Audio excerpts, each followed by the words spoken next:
Halo semuanya, perkenalkan nama saya Indira Cistiara Amanda dengan NIM 00252224. Saya berasal dari kelompok B5 atau SGD 15. Jadi di sini saya akan menjelaskan beberapa aja terkait vesika velea. Jadi vesika velea itu dia letaknya di regio epigastrium sama di um, hipokondrium dextra. Yang mana dia itu em, termasuk organ intraperitoneal, jadi seluruh organnya itu dilapisi oleh peritoneum. Nah, dia ada di fascia visceralis hepar, di antara lobus dexter hepatis sama lobus quadratus, yang lobus dexter hepatis. Itu ada di antara mereka. Lalu aku akan menjelaskan bagian-bagian dari vesika velea. Pertama itu ada fundus, ya.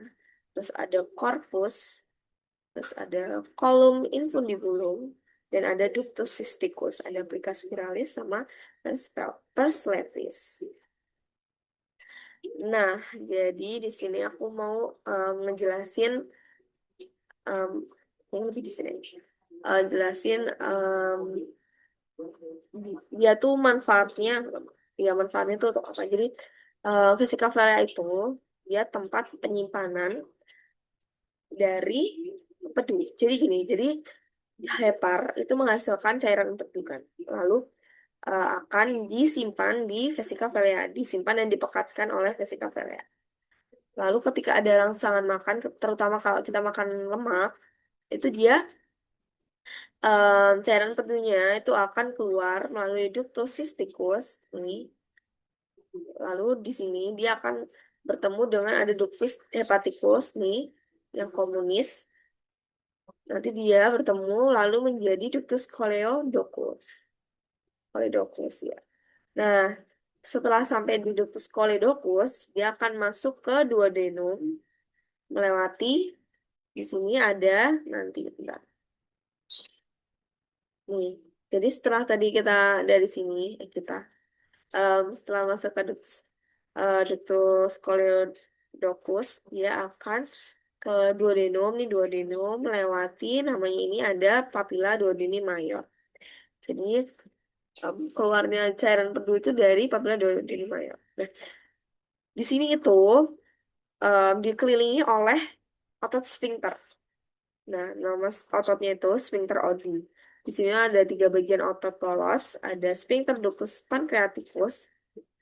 Dia itu mengatur aliran enzim pankreas, lalu ada sphincter ductus coleodokus, itu mengatur aliran empedu dari pertama itu ductus eh pertama itu sphincter ductus coleodokus. Dia itu yang mengatur aliran empedu dari ductus coleodokus ke sini. Lalu ada ductus sphincter ductus pancreaticus, dia mengatur aliran enzim pankreas. Lalu yang terakhir ada sphincter ampulla hepatopankreatika atau vateri, yaitu mengontrol pembukaan papilla duodeni mayor yang mengatur pembukaan dan penutupnya. Itu ya. Kalau yang ini sebenarnya mirip sama si vesikotelnya. Ya, sama. Oke, lanjut. Lalu selanjutnya ada klinis dari vesikavelea. Yang pertama itu ada cholecystitis, yaitu dia peradangan pada vesikaveleanya atau kantung empedunya. Nah, biasanya terjadi itu karena saluran empedunya itu tersumbat, sehingga empedunya itu nggak bisa keluar dan akhirnya terjadi iritasi dan inflamasi di vesikaveleanya. Nah, untuk gejalanya itu biasanya muncul setelah kolelitiasis, yang mana nanti aku jelaskan setelah ini. Gejalanya itu dia rasa sakit menjalar ke punggung dan bahu kanan. Lalu ada demam juga karena inflamasinya kan. Jadi um, dari demam, terus mual dan muntah. Terus ada Murphy sign-nya itu positif. Jadi nyeri tajam saat ditekan RUQ-nya dan pasien menarik napas saat pasien menarik napas. Jadi pada regio ini RUQ-nya itu dia sakit kalau ditekan. Lalu selanjutnya ada kolangitis. Nah, kolangitis itu peradangan pada common bile ducts atau ductus biliarisnya.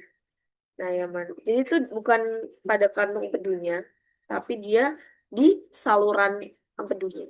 Nah, untuk gejalanya itu dia biasanya nyeri gitu juga, terus demam, terus sama ikterus. Ikterus itu em, kulitnya itu jadi kuning gitu.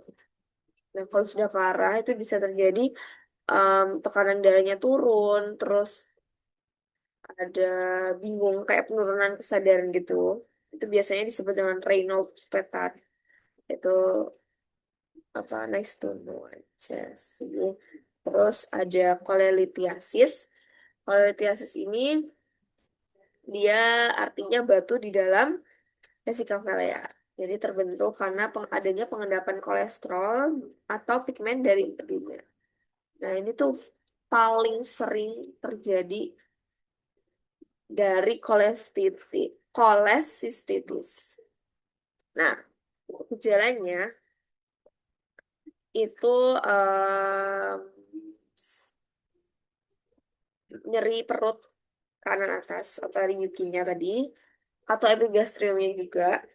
Terus nyeri munculnya tuh biasanya setelah makan makanan berlemak, terus mual, muntah, perut tuh juga kembung dan rasanya tidak nyaman. Dia tuh biasanya penyakitnya tuh kayak hilang timbun atau intermittent.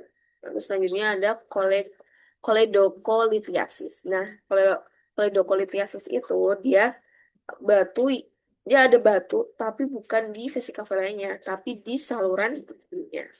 Biasanya tuh di ductus coledochusnya atau di ductus biliaris.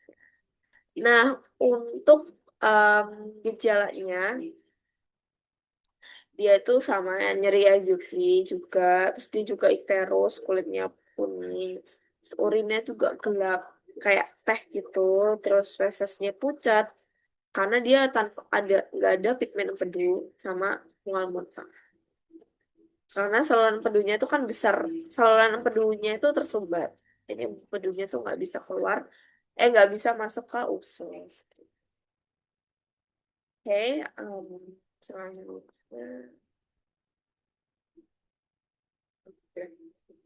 Ya, sekian penjelasan dari saya. Mohon maaf bila banyak kekurangan. Terima kasih.